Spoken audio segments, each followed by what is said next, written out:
Modifier হচ্ছে noun বা অ্যাডজেক্টিভের আগে অথবা পরে ওই অতিরিক্ত শব্দ ব্যবহার করে ওই নাউন বা অ্যাডজেক্টিভ সম্পর্কে আমরা যেই তথ্য সরবরাহ করে থাকি সেটাই হচ্ছে মডিফায়ার। মডিফায়ার মূলত দুই প্রকার, প্রি মডিফায়ার আর হচ্ছে পোস্ট মডিফায়ার। মডিফায়ার হচ্ছে দুই প্রকার, প্রি মডিফায়ার আর হচ্ছে post modifier. Pre modifier, pre মানে পূর্বে, প্রি মানে হচ্ছে পূর্বে, অর্থাৎ নাউন বা অ্যাডজেক্টিভের পূর্বে বসিয়ে আমাদের মডিফায়ার করতে বললে ওই সময় আমাদের প্রি মডিফাই বা প্রি মডিফায়ার উল্লেখ করা থাকে ব্রেকেটের মধ্যে। আর পোস্ট মানে পরে, অর্থাৎ নাউন বা অ্যাডজেক্টিভের পরে কোনো তথ্য সরবরাহ করতে বললে ওই সময় আমাদের পোস্ট মডিফাই বা পোস্ট মডিফায়ার উল্লেখ করা থাকে। তো আমাদের এই জায়গায় একটা সহজ জিনিস তা মনে রাখতে হবে, একটু উল্টো ধরনের।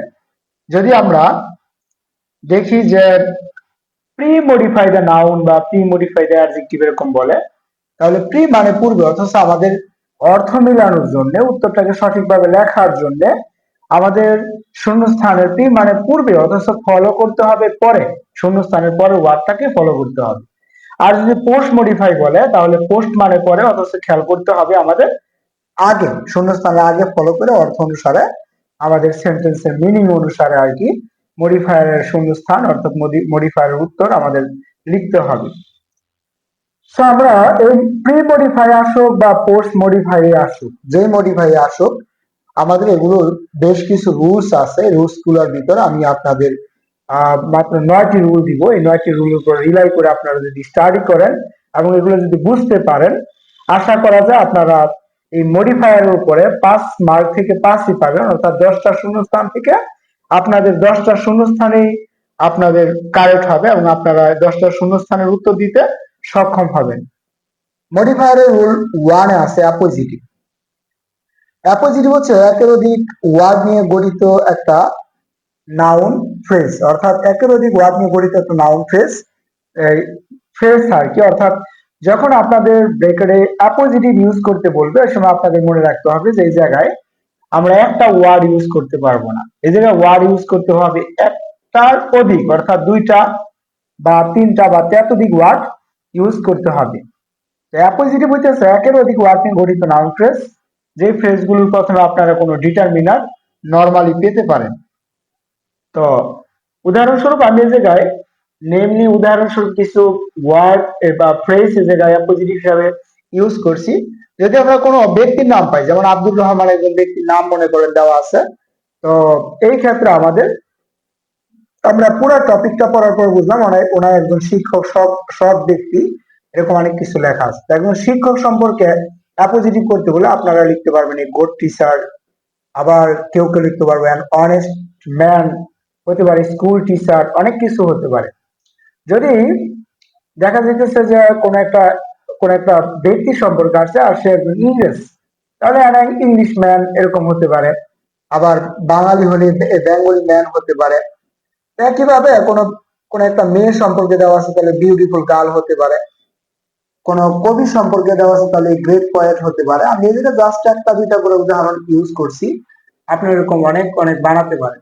এবার টিচার সম্পর্কে যদি আপনারা বানান তাহলে বানাইতে পারেন a great teacher, a good teacher, a famous teacher, an honest man, school teacher, an English teacher, এগুলো বানাতে পারেন। যদি আপনার ওই বিষয়, অর্থাৎ মডিফায়ারের অপোজিটিভের মধ্যে দেখা যাচ্ছে যে আপনার টিচার সম্পর্কে আছে, একজনের ব্যবহার করলে গুড টিচার, তার এই সেন্টেন্সটায় গুড টিচার যদি আমরা শূন্যস্থানে ইউজ করি আর সেটা যদি অর্থ মিলে তাহলে আপনার উত্তরটা কারেক্ট। আরেকজনের ব্যবহার করছে গ্রেট টিচার, তার ওই গ্রেট টিচার ব্যবহার করলে যে অর্থ মিলে সেন্টেন্সে তাহলে আপনার উত্তরটাও কারেক্ট। একইভাবে দেখা যাচ্ছে যে এই গ্রেট পয়েট, একজন বিখ্যাত কবি, এই পয়েটের ব্যাপারে অর্থাৎ গ্রেট পয়েট কবির ব্যাপারে যদি আসে কাজী নজরুল, শেখ সাদী, অথবা আমার ন্যাশনাল পয়েট কাজী নজরুল অথবা রবীন্দ্রনাথ ঠাকুর, কোন একটা কবির সম্পর্কে লেখা আছে, কোন কবির নাম, ওই কবিকে, ওই নামটাকে অর্থাৎ কবিকে, অর্থাৎ কাজী নজরুল মনে করেন দেওয়া আছে বা শেখ সাদী দেওয়া আছে, তো এরপরে গ্যাপ দেওয়া আছে, ইউজ করতে বলছে অপোজিটিভ। তো এই ক্ষেত্রে আমাদের কবির নাম অনুসারে আমরা কোন কবির নাম যখন আমরা পাবো তখন আমরা ব্যবহার করবো গ্রেট টিচার। আর বাংলাদেশ কবি হলে Bengali poet, a great poet, A Bengali poet, a famous poet. আবার জনপ্রিয় কবি হতে পারে পপুলার পয়েট, হতে পারে এরকম যে আমাদের জাতীয় কবি, আমার ন্যাশনাল পয়েট, আমার আমাদের বিদ্রোহী কবি কাজী নজরুল ইসলাম আবার রিবেল পোয়েট এগুলো ইউজ করা যেতে পারে। এছাড়াও ব্যবহার করা যেতে পারে কিং, রাজার ব্যাপারে আসতে পারে। যদি রাজার ব্যাপার আসে তাহলে ফেমাস কিং হতে পারে, গ্রেট কিং হতে পারে, ব্রেভ কিং হতে পারে, সাহসী রাজা, বিখ্যাত রাজা, জনপ্রিয় রাজা, পপুলার কিং এগুলা হতে পারে। যদি ভাষা যেমন ইংলিশ সম্পর্কে আসলো তাহলে আপনারা ইউজ করতে পারবেন an international language, an important language, global language এগুলো ব্যবহার করা যেতে পারে। আধুনিক যুগের কোনো আবিষ্কার, মোবাইল ফোন, ইন্টারনেট, ফেসবুক এগুলো যদি আসে তাহলে wonderful invention, a wonderful invention of modern science, a great invention of science এগুলো হতে পারে। কম্পিউটার সম্পর্কে আসলে এই ক্যাটাগরি দিতে পারেন। ফাদার মাদার সম্পর্কে আসলে আপনারা লিখতে পারেন এই an ideal an ideal father and ideal mother. আপনারা এরকম যে কোনো বিষয়ের উপরে আসলে এ বাই অ্যান দিয়া অথবা কোন রকম ডিটারমিনার দিয়া একের অধিক ওয়ার্ড নিয়ে এরকম অ্যাপোজিটিভ গঠন করতে পারেন। অ্যাকচুয়ালি এটা ডিপেন্ড করবে ওই টপিকের উপরে, কবির নাম নাকি শিক্ষক নাকি রাজা নাকি কোনো ভাষা সম্পর্কে নাকি ইনভায়রনমেন্ট সম্পর্কে। যদি ইনভায়রনমেন্ট ইয়ারের ব্যাপারে হয় তাহলে an important element of the environment এরকম হতে পারে। ওয়াটার সম্পর্কে হলে an important element of the environment, অথবা হইতে পারে the other name of water is, মানে the other name of it, এটার অন্য অপর নাম হচ্ছে ওয়াটার, পানি এরকম। অর্থাৎ যে কোনো বিষয়ের উপর আসুক ওই বিষয়টা আপনার খেয়াল করতে হবে যে এই ব্যাপারে আপনি কি বানাতে পারেন। এ বায়ান দিয়ে অথবা কোন রকম ডিটারমিনার দিয়ে আপনার এরকম অ্যাপোজিটিভ একাধিক বানাতে পারেন। অ্যাপোজিটিভ এর পরে আমরা পাচ্ছি রুল নাম্বার 2 নাউন। নাউন হচ্ছে নাম জাতীয় শব্দ।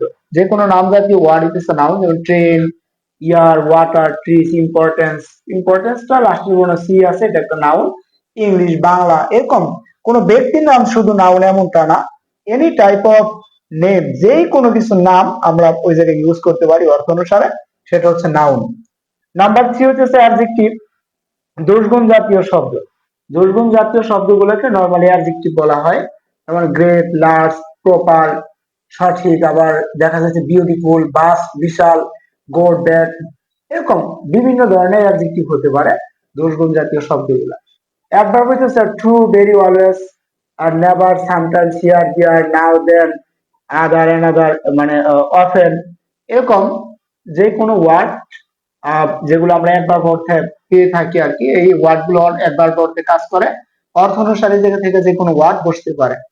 এছাড়াও অ্যালয় যুক্ত শব্দ অ্যাডভার্ব হইতে পারে, যেমন স্লোলি, প্রপারলি, লার্জলি, গ্রেটলি এরকম ওয়ার্ড গুলা যে কোনো একটা অ্যাডজেক্টিভের সাথে অ্যালয় যোগ করলে আমাদের সেটাও একটা অ্যাডভার্ব হয়, মনে রাখতে হবে।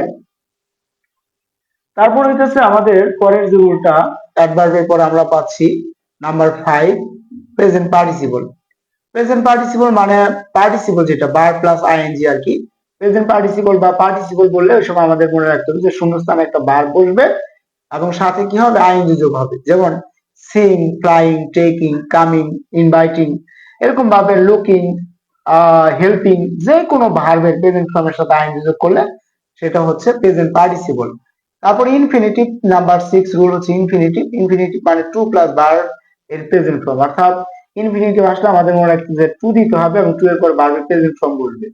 যেমন to go, to join, to help, to see এরকম, to look, to understand, to help যে কোনো ভার্বের আগে টু ব্যবহার করলে সেটাকে বলা হয় ইনফিনিটিভ। তারপরে পসিটিভ, পসিটিভ হইতেছে my, his, her, our, your, their, its এই ওয়ার্ড গুলো আপনারা মুখস্থ রাখবেন, এগুলো পসিটিভ অর্থে শূন্যস্থানে ব্যবহার করা যাবে। তারপরে ডিটারমিনার 8 নাম্বারে পাচ্ছি আমরা ডিটারমিনার। ডিটারমিনার আবার 3 প্রকার। 1 নাম্বার আর্টিকেল, এন থেকে আর্টিকেল বলা হয় আমরা জানি। 2 নাম্বার ডেমনস্ট্রেটিভ, ডেমনস্ট্রেটিভ হচ্ছে দিস, দ্যাট, দ্যাট, দোজ এই চারটা ওয়ার্ড হচ্ছে ডেমনস্ট্রেটিভ। বর্তমানের ঘটনা আসলে ডেমনস্ট্রেটিভ ইউজ করতে বললে দিস এক বচনে, দ্যাট বহু বচনে ব্যবহার করব। আর যদি অতীতের ঘটনায় আসে তাহলে এক শূন্যস্থানের পরে ওয়ার্ডটা এক বচন বুঝালে দ্যাট, আর বহু বচন বুঝালে আমাদের ব্যবহার করতে হবে দোজ। এছাড়া হচ্ছে নাম্বার ডিটারমিনারের 3 নাম্বারটা কোয়ান্টিফায়ার। কোয়ান্টিফায়ার মানে ক্রমজাতীয় শব্দ, যে কোনো সংখ্যা জাতীয় 1 2 3 4 5 যে কোনো সংখ্যা জাতীয় শব্দ।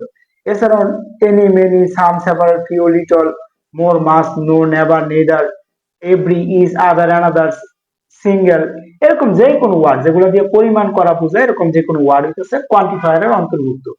এছাড়া আমাদের কোশ্চেন নাম্বার মানে রুল নাম্বার মডিফায়ারের 9, এটি আমাদের শেষ রুল। এরপরে এই রুলটা অত্যন্ত ইজি, এটা হচ্ছে ইন্টেন্সিফায়ার।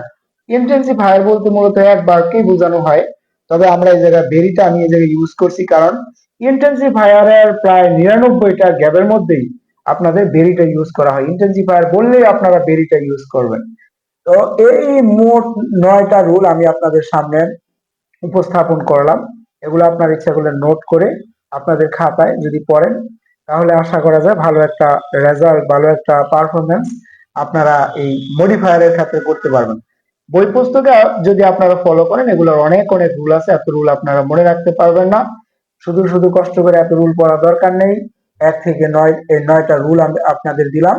এগুলো থেকে সব ছেলে মেয়েরাই যাদের মডিফায়ার আছে সবাই এগুলো করতে পারে। সো এই 9টা রুলের উপর স্টাডি করেন আপনারা। আমি পরবর্তীতে এই মডিফায়ারের উপরে গ্যাপ নিয়ে আপনাদের সামনে হাজির হব, কিভাবে আপনারা শূন্যস্থানগুলোতে এই নিয়মগুলো প্রয়োগ করে উত্তরগুলো করতে পারবেন।